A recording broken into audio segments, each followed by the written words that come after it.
Hey everybody, Jess here at LJ on Farms. Welcome to the channel. As you can see behind me, I just recently got a DeWalt 6500 watt generator from Home Depot. I don't know if you can tell in the background, it's raining right now. We've actually got a winter storm moving in, and I think sometime after midnight it's supposed to get some ice accumulation. I needed a new generator, so I went and got this a couple of days ago. I haven't had time to really get into it because of work, but here I am in the midst of the storm, and I'm gonna go ahead and open this thing up, and wanted to bring you along and maybe show you what's in the box. There's not a whole lot of videos on the 6500 DeWalt, so hopefully this will give you a little insight. Come on, let's check it out.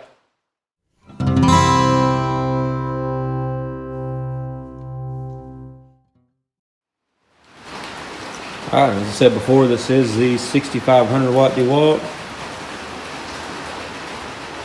Model number DXGNR6500. It is 187 pounds. I think that's shipping weight. I think the actual weight on the website was like 167, somewhere around there. This here, I'm making me a power cord instead of spending the big bucks on one. I just bought the connectors, already had the cable. This particular cable is just going to be for my well pump. I'm going to do a different cable because it's 12 gauge. My well pump, it'll be fine with that. My house, I'm going to do an interlock kit on the house with a plug-in, a generator inlet, and on that I'll be going with at least a 10 gauge. So let's get this out of the way.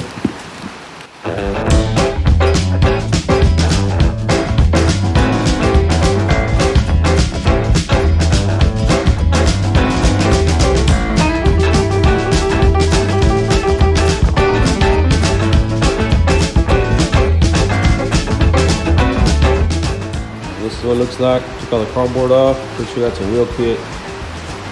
You got a sheet of paper here. This is talking about, well, help it if it was in English.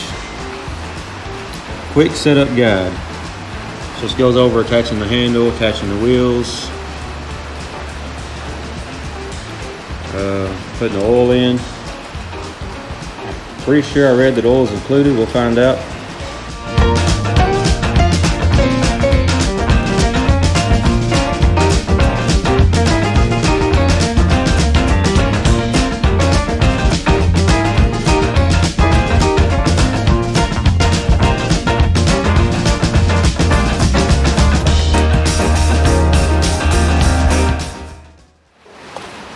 All right, bring it a little closer. I have real good lighting in here, so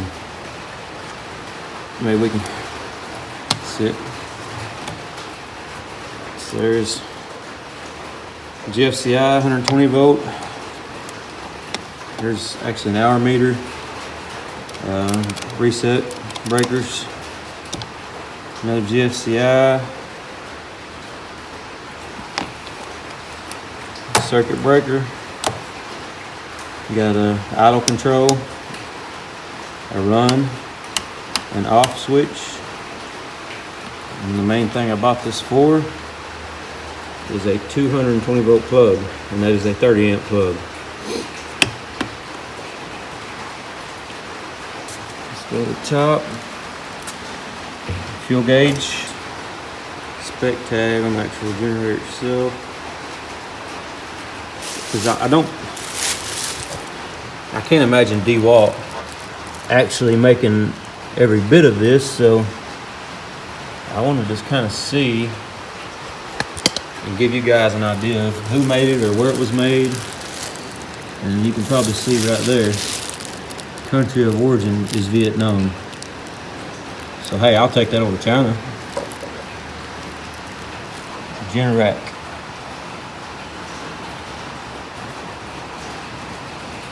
I don't know what that means as far as what part they make, what part they don't. They don't say, but the fact that there is a Generac logo on here tells me they did have some hand in making this generator. So All right, so I'm gonna get some oil in here, get her fueled up, and we'll see if we can get her to start up for a little while. I'll go through the manual, kind of see what the break-in info is, and I'll share that with you. So I looked for a manual on the internet and I couldn't find one. Let's get in the other box over here and see what's in it.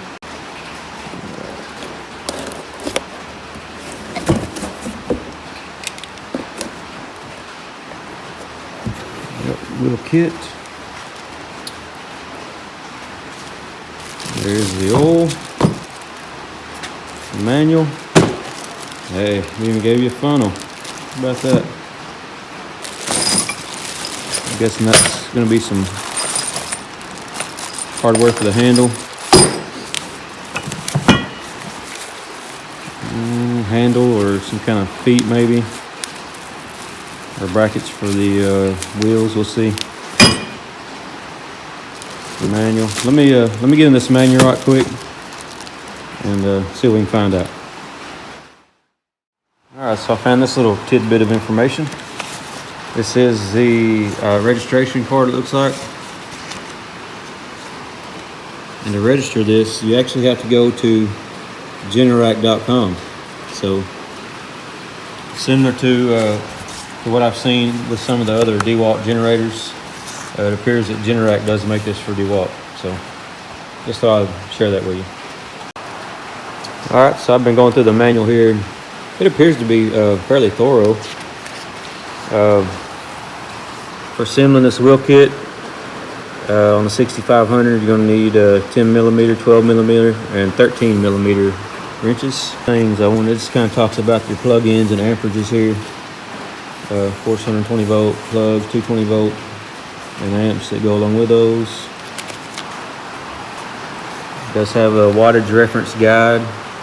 This is just a general guide. Your appliances could be quite different than some of these, but it's kind of a good starting point. Here's kind of where I want to get to on the engine oil. It doesn't say to run the generator any specific way for so many minutes, which is what I would expect with a new engine for break-in. But what it does say is use petroleum-based oil for engine break-in before using synthetic oil.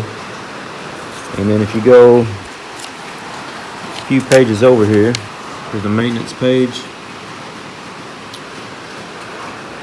I think it's right here. Where did I see that? It does talk, oh here it is. Change oil after first 30 hours of operation. Change every month when operating under heavy load or in high temperatures. Of course, you need to keep a clean air filter, that's very important. Check valve clearance after first 50 hours and adjust as necessary. And a few pages over, it actually gives you your valve clearance specs. There's your oil capacity, 1 quart basically. So here's a maintenance chart. This is kind of the stuff I look for. I'm in maintenance as part of my job, so I like seeing this stuff. It's just good practice to follow. It'll make your equipment last a lot longer. So change engine oil every season, so might as well say once a year, or every 100 hours. Now, of course, that would be after the first 30 hours, because for the first 30 hours, you're going to run petroleum-based. After 30 hours, you can start running synthetic. Once you hit 100 hours, change it again, so another 70 hours. And then every 100 hours after that, you need to change the oil, or it's probably a good idea if it's kind of long-term storage for long periods of time, to go ahead and change it every season. The 6500, it just talks about electric start in here if it's equipped. The 6500 doesn't have electric start, and that was fine with me. I knew that going in. I noticed the ones that do, maybe the 8000 does, but the generator doesn't actually charge the battery, which doesn't make sense to me. So you have to keep the battery charged manually to be able to use it and make sure it's ready for use. So I didn't want to have to mess with that, so I just went with the recoil start and just be done with it. It does have some recommendations in here on fuel storage. It recommends using a fuel stabilizer if you're going to be storing the fuel in it for more than 30 days. Recommends running the engine for 10 to 15 minutes to circulate it, the stabilizer, before you store it. It's really going to depend on your the stabilizer you use, I guess. But it says fuel can be stored for up to 24 months if it's treated. Recommends if you don't treat the fuel, recommends draining it and then starting the generator up and running it until it dies. So it basically removes all the fuel out of the system, which I think is a good practice. And that way, when you put new fuel in it, it's going to be fresh. Okay, it does say, of course, minimum 87 octane. Up to 10% ethanol is acceptable. Non-ethanol premium fuel is recommended. That goes without saying in a small engine. Anytime you can get 100% gas, it's going to be a lot better. And like I said before, here's your valve clearance specs. It does have that in there. Recommends checking after 50 hours and adjust as necessary. Okay, I just want to go over some of the hardware real quick. Of course, these are the pins for the wheels, and I'll try to get a shot of those. My phone battery is running a little low, but I'll try to make this quick so I can catch those. Here's the front feet. This is pretty simple. It goes in this quick start guide, really shows you how to do all of this. But you have these small bolts. There's like 3 different styles of bolts in here. These small bolts go to the little rubber feet, and there's a nut on the inside. This carriage looking bolt, you can see it has a square shoulder. That is for the handles, or the handle bolts. And then you have these other bolts here, and those will go also on the front feet brackets and through the bottom of the frame, and you put a nut on those. Actually, it may go probably through the top and put the nut on the bottom. So I just wanted to show that to you real quick, and I'll get all this on here and I'll show you the finished product.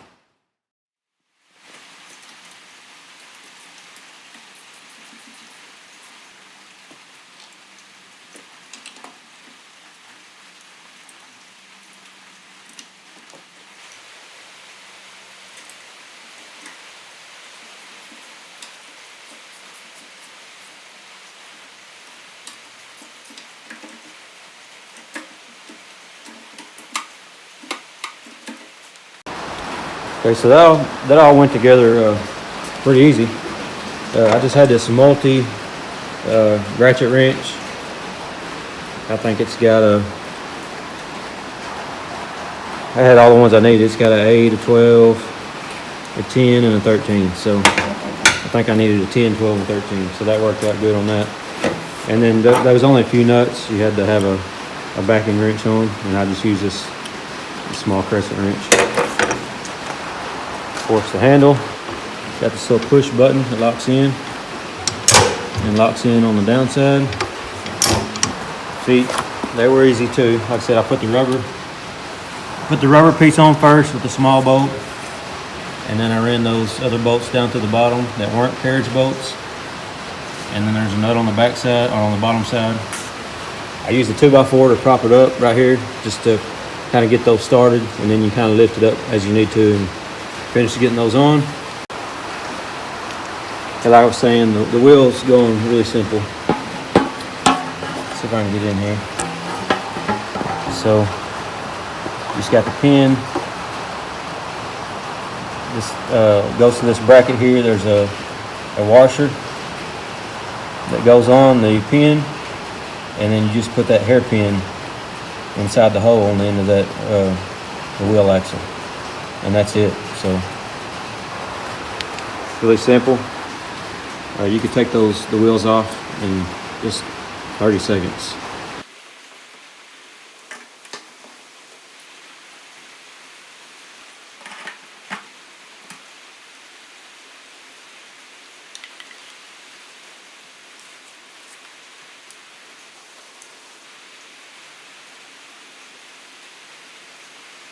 Okay, so I got the oil in. The dipstick looks good. The oil level, even though I lost a little bit, and that was on purpose, because I was pouring oil in that funnel. I just happened to catch a little piece of something come out of that bottle. It looks like it's just a little piece of plastic. Now, I don't know what effect that would have had on the engine, but I'm glad I caught it. But like I said, the dipstick still looks good, so we're gonna see if we can fire her up.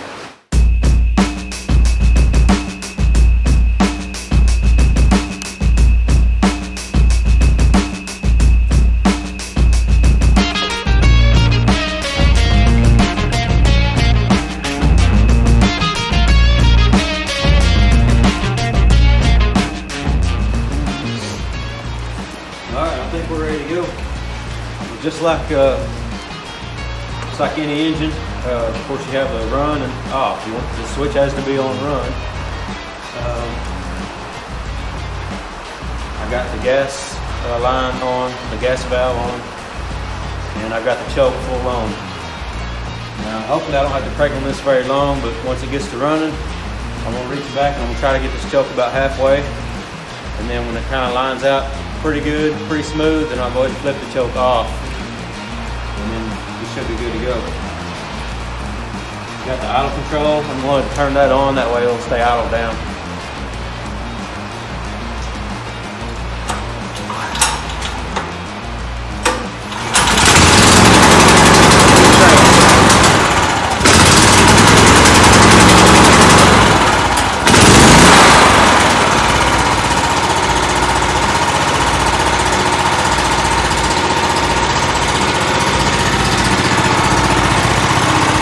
Alright, can't beat that.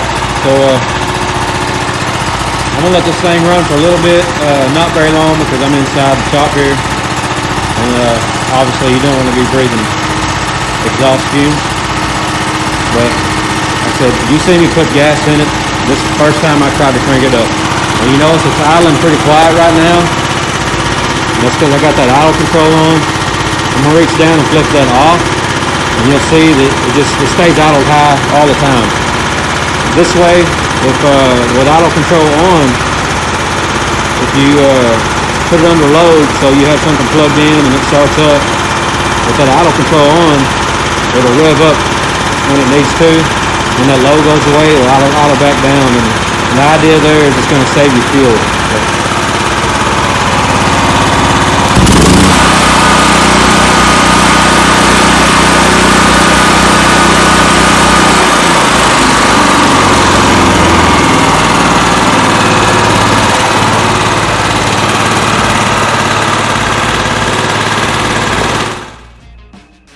All right, everybody, I think that's it on the unboxing of the DeWalt generator. I can't think of anything else pertinent to show you. Maybe unless I have to use it here in a couple of days, I may do some quick shots of that. I will be putting some generator interlocks on some of my breaker panels, especially down here for the shop and the well pump, and then also the house. I will try to capture some of that, and I'll be using this generator for an emergency backup generator. Like most of the house, not most of it, but a few appliances are gas, propane. So really I can use this maybe just to run some lights, things like that, refrigerator, deep freeze, all that good stuff. So that's it for now. If you found this video useful, do me a favor and give us a like and subscribe, and check out some of our other videos. So thank you all again for watching. We'll see you next time. Thanks.